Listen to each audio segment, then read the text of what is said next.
Il nous reste à vous apporter cette conclusion que vous attendez, j'imagine, impatiemment. Et la voici. Le voici.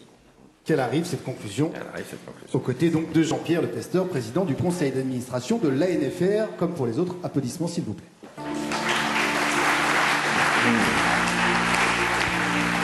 Merci. Merci beaucoup.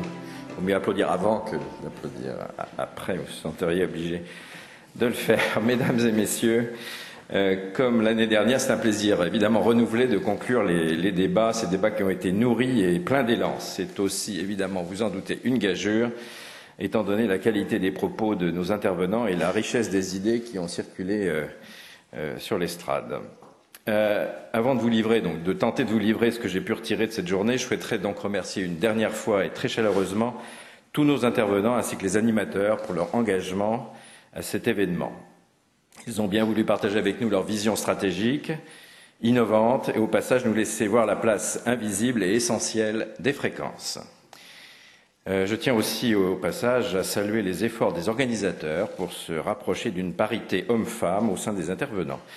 Loin d'être un simple geste ou exercice, ceci est bien le reflet de l'importance et de la modernité du sujet numérique qui sait mobiliser les meilleurs talents féminins.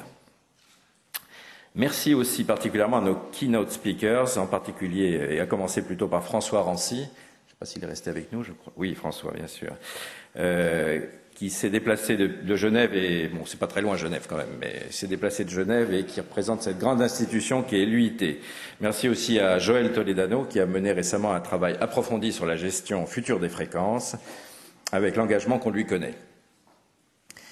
Merci également donc à Valérie Peugeot, mais j'y reviendrai tout à l'heure, et à Peter Stuckmann qui vient de conclure au nom de la Commission européenne de façon très intéressante et avec beaucoup de perspectives nos débats.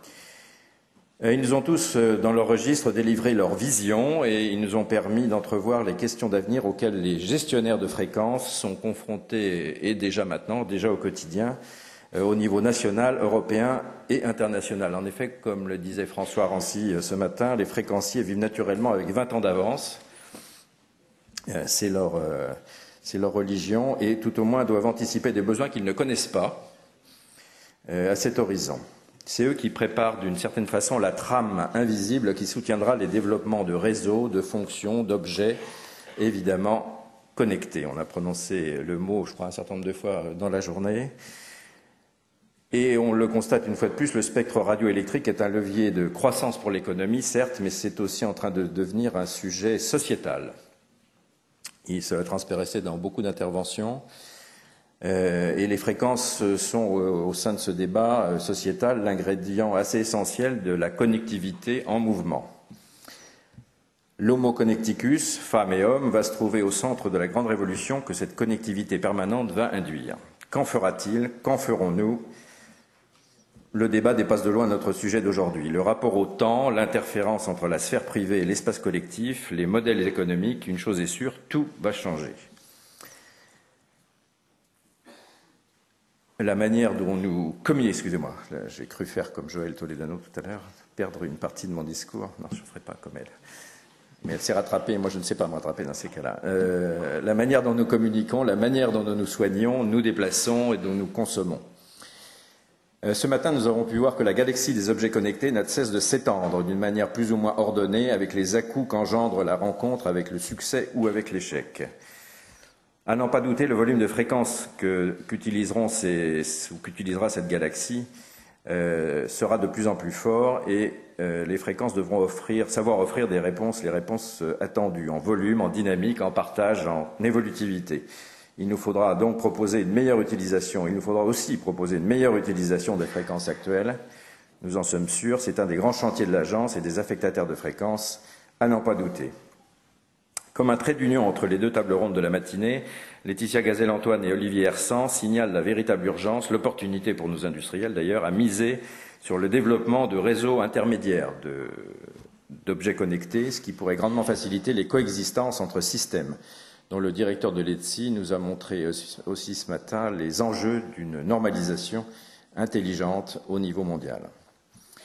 La deuxième table ronde a témoigné de l'importance des fréquences dans la ville du futur, plus connectée et coopérative, pour ne pas dire intelligente. Comme l'a souligné Valérie Peugeot, il ne faut pas se tromper de sujet, en effet. Les smart cities ne seront intelligentes, si elles le sont un jour, que si nous embrassons les vrais sujets, notamment sociétaux.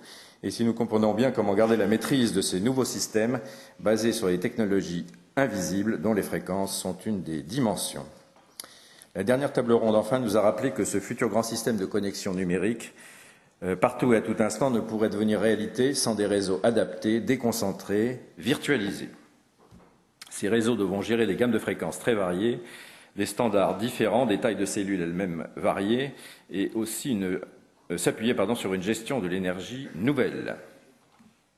Complexité est en marche, en effet. Nous retrouvons avec la 5G la notion de partage et de gestion dynamique dont Joël Toledano nous a prédit l'indispensable développement. Et si la 5G est un prochain futur de nos sociétés connectées, la France et l'Europe doivent être certainement leaders, se doivent d'être leaders en matière de 5G, donc sur ce sujet, et ne pas subir les choix technologiques que d'autres pays plus entreprenants pourraient nous imposer.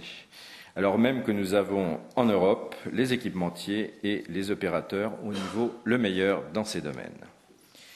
L'action de la Commission européenne, M. Stuckmann nous en a brillamment témoigné en quelques minutes, est cruciale. Il faut saluer les initiatives européennes donc en la matière, tout comme les efforts du RSPG pour aider à préparer les bonnes orientations.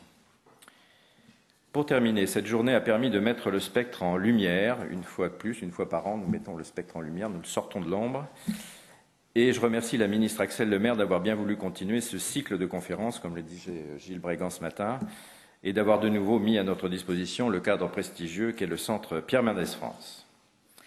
Nous sommes donc arrivés à la fin de cette journée. Je vous remercie de l'avoir vécu avec nous ici à Bercy, ou ailleurs d'ailleurs grâce à la plateforme de streaming. À l'année prochaine donc, pour une nouvelle conférence Spectre et Innovation, nous l'espérons, les fréquences ont encore beaucoup de choses à nous révéler. Nous saurons aussi alors si, comme dans un conte de fées qui se termine bien, notre petite sonde Philae s'est bien réveillée grâce aux fréquences et un peu au soleil. Merci beaucoup.